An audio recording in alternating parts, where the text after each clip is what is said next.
everybody. Welcome to another Case Closed review. My name is Kate, otherwise known as Narataki. And I'm Alan, otherwise known as C-Suite. We're from ReverseThieves.com. You can go there to get other Case Closed reviews, as well as our monthly Speakeasy podcast. And this time, we are looking at Silver Spoon, Season 2, Electric Boogaloo, and it is from A1 Pictures, and it is streaming on Crunchyroll. So, obviously, we didn't do a SWAT review of this because it was a continuation from the first season, so you already knew what you were going in for. I think the real difference that I noticed with this season from the first was more of a focus, like a closer focus on Hachiken and also Mikage and Kumaba, instead of the more ensemble-y feeling of the first season. I mean, definitely the other characters were there, but they really did fall to the background of almost being tertiary characters as opposed to secondary characters. Yes, there was definitely not enough Tamako in this season, because she only appears early on related to the festival that they have a little bit, and then she appears at the end to do something very, very important, I feel, but it highlighted why she needed to be in it way more. I feel like the blonde Twin Tails girl who gets introduced in this season appeared more than her, and some of the other established characters. Not that she's a bad character, but, I mean, she did pop up a lot for a character who was new. And I feel like the crux of this season, even though there was a lot about Mikage and Kumaba's relationship and also their families, I feel like it was all through the lens of how Hachiken felt about it or how he reacted to it, because, this was actually a really hard season. I felt like there were some really sad moments, especially later, that really got to me so much that I was glad that we had to take a little break from the show, because I don't think I could have, watched another episode right then, because I was, both upset but also kind of angry. I mean, I was joking on Twitter that after, the 2 episodes before the end, I swore that this review would begin with, Kate finished this show under protest. And thankfully it didn't end up that way. I still ended up feeling fairly good about the show, but I do feel like the season for me kind of highlighted that I wasn't watching for the right reasons. And I know that sounds weird because everybody has,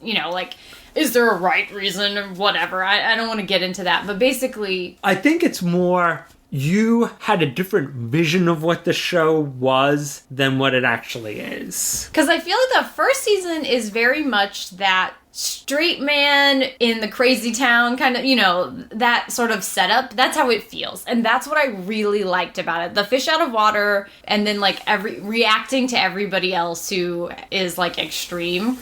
And I really enjoyed the cast, but then when this season really focused in more on Hachiken, I kind of realized that I wasn't really that interested in him. I'm much more interested in everyone else.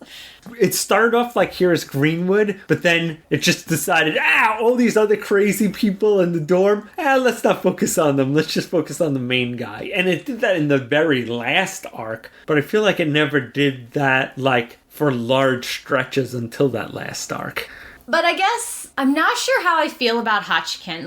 In some sense, I think he has these really profound, really thoughtful moments and has some very interesting conversations throughout the series. In the first season, one of the best things that was related to him, I mean, he didn't say it, the principal said it, but basically this idea that, it's okay to run away to live. If that's what you have to do to, move on or live, that's fine. You can do that. And I thought that was, an amazing idea.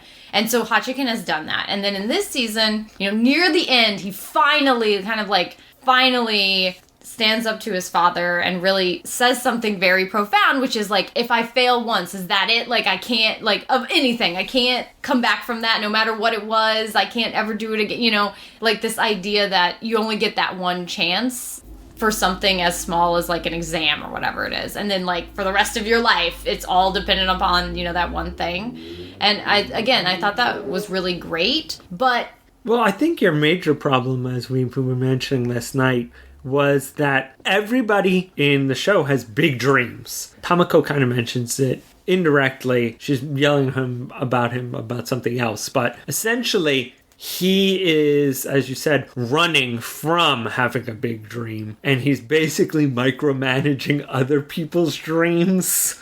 Like, he's really invested in everybody else, and I think that's a great thing. I think, you know, he really cares about his friends, he cares about their dreams, and he really believes in them, and I think that's really important. But at the same time, I feel like he's hiding from making any decisions about his own life. And I think that that's intentional. I don't think that that's like, oh, it's bad writing, and they don't know what they're doing. Like, I do think that that's what it is, but it's, I guess, I've come this far, and now I'm not sure how much longer I can really take that, because Hachiken is not a bad guy at all, but I don't want his goal to become, I don't have a goal. My goal is to not have a goal, and I just am here with everybody else. I guess I want him to find, like, a dream or something. Everybody has a dream, even if they never achieve it. Like, I feel like everybody has one. I don't need Hachiken to, like, know exactly what he wants to do with the rest of his life, but I want more of what Hachiken sort of exhibited right in the final episode. Like, I need him to have a little more fire in his belly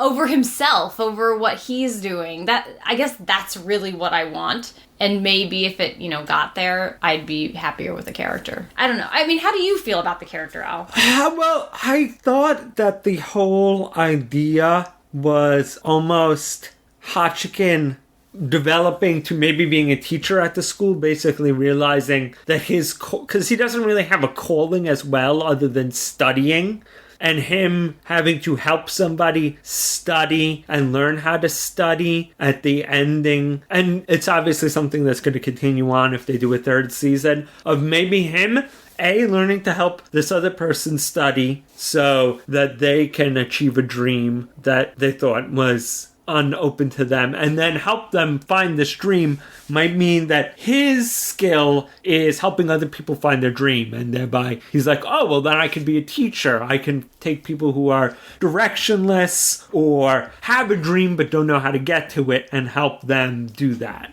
And I feel like that's the grand goal. Like you said, his desperate need right now to get away from his problem is actually teaching him how to solve his problem. He just doesn't realize it. He just has to take these weird experiences and turn them into an actual lesson and basically confront the hollowness of his plans and turn what he's done into an actual plan. And that was really well said, Al. And I did feel better about the show at the end in the last episode than I had for the 4 or 5 episodes previous to that, because, you know, I think what Tomoko says to him is basically like, you know, right, that I'm paraphrasing, but she's basically saying, you know, that teaching this person isn't about you, right? It's about them. It's not about your pride or proving something to your father or to anybody else. Like, it's supposed to be about them. It's not supposed to be about you. And that's what I had been feeling. That's why I needed her. That's why she needed to be there to say that. Because they're sacrificing a lot. They're putting a lot of people that they love on the line. And if they don't succeed,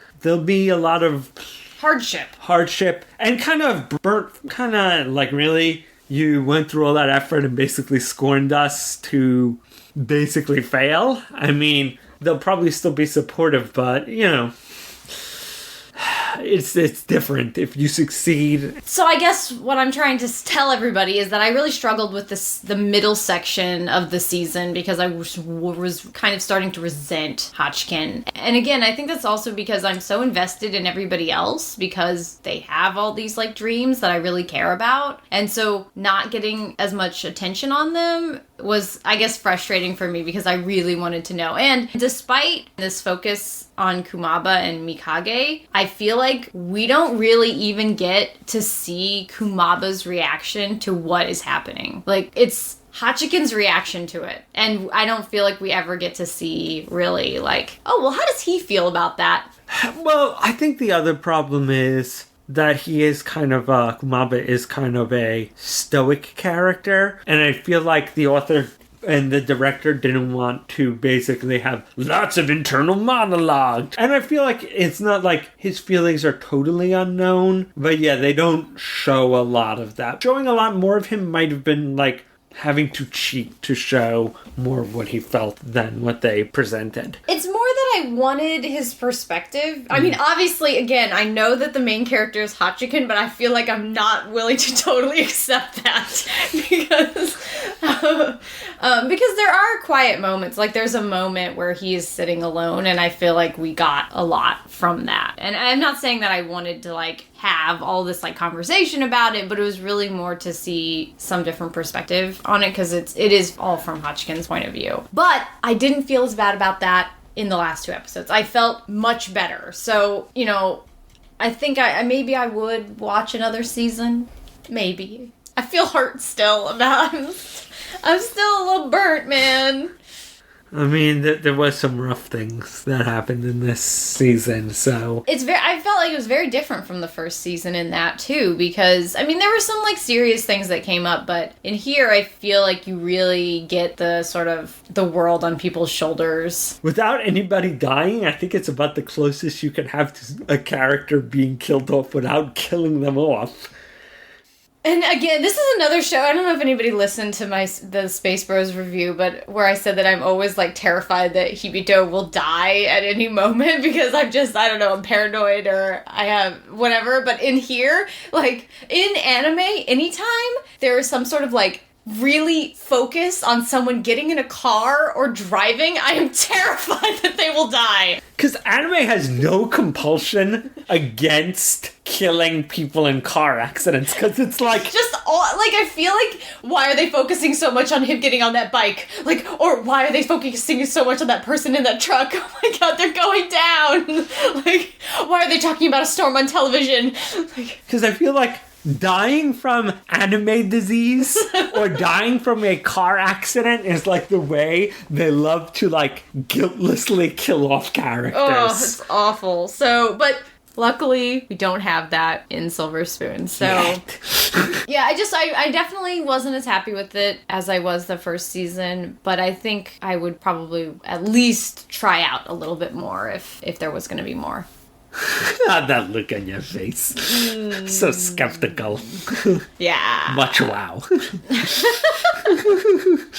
But I enjoyed it. I think it's because I guess I'm curious to see if my theory about Hachiken's direction is founded. Plus, I don't have a weird...